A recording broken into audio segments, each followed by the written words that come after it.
ایک شخص نے چڑیا پکڑنے کے لیے جال بچھایا اور اتفاق سے ایک چڑیا اس میں پھنس گئی اور شکاری نے اسے پکڑ لیا۔ چڑیا نے اس سے کہا کہ اے انسان، تم نے کئی ہرن، بکرے اور مرغ وغیرہ کھائے ہیں، ان چیزوں کے مقابلے میں میری کیا حقیقت ہے؟ ذرا سا گوشت میرے جسم میں ہے، اس سے تمہارا کیا بنے گا؟ تمہارا تو پیٹ بھی نہیں بھرے گا۔ لیکن اگر تم مجھے آزاد کر دو تو میں تمہیں 3 نصیحتیں کروں گی جن پر عمل کرنا تمہارے لیے بہت مفید ہوگا۔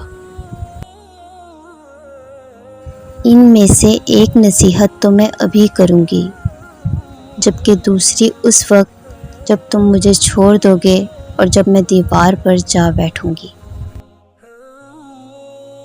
اس کے بعد تیسری اور آخری نصیحت اس وقت کروں گی جب دیوار سے اڑ کر سامنے درخت کی شاخ پر جا بیٹھوں گی۔ اس شخص کے دل میں تجسس پیدا ہوا کہ نہ جانے چڑیا کیا فائدہ مند نصیحتیں کرے گی۔ اس نے چڑیا کی بات مانتے ہوئے اس سے پوچھا، تم مجھے پہلی نصیحت کرو، پھر میں تمہیں چھوڑ دوں گا۔ چنانچہ چڑیا نے کہا، میری پہلی نصیحت یہ ہے کہ جو بات کبھی نہیں ہو سکتی اس کا یقین مت کرنا۔ یہ سن کر اس آدمی نے چڑیا کو چھوڑ دیا اور وہ سامنے دیوار پر جا بیٹھی۔ پھر بولی، میری دوسری نصیحت یہ ہے کہ جو بات ہو جائے اس کا غم نہ کرنا۔ اور پھر کہنے لگی، اے بھلے مانس، تم نے مجھے چھوڑ کر بہت بڑی غلطی کی، کیونکہ میرے پیٹ میں پاؤ بھر کا انتہائی نایاب پتھر ہے۔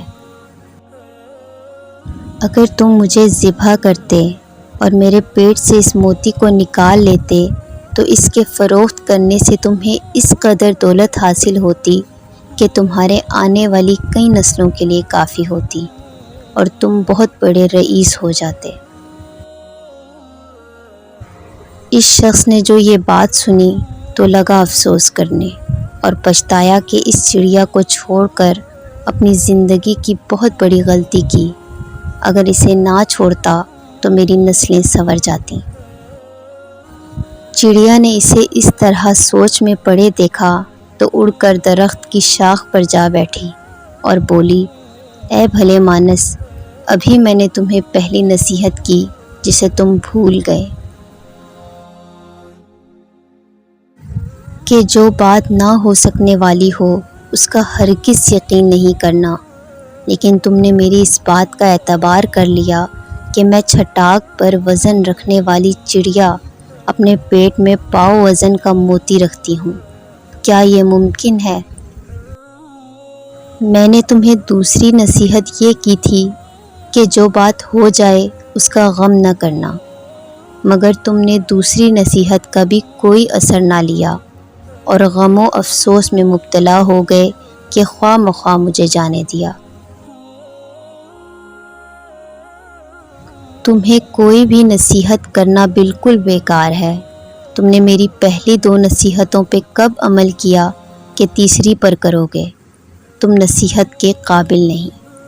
یہ کہتے ہوئے چڑیا پھر سے اڑی اور ہوا میں پرواز کر گئی۔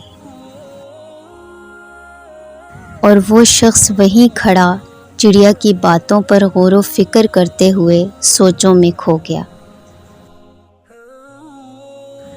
ہمیشہ یاد رکھیں، وہ لوگ خوش نصیب ہوتے ہیں جنہیں نصیحت کرنے والا ہوتا ہے۔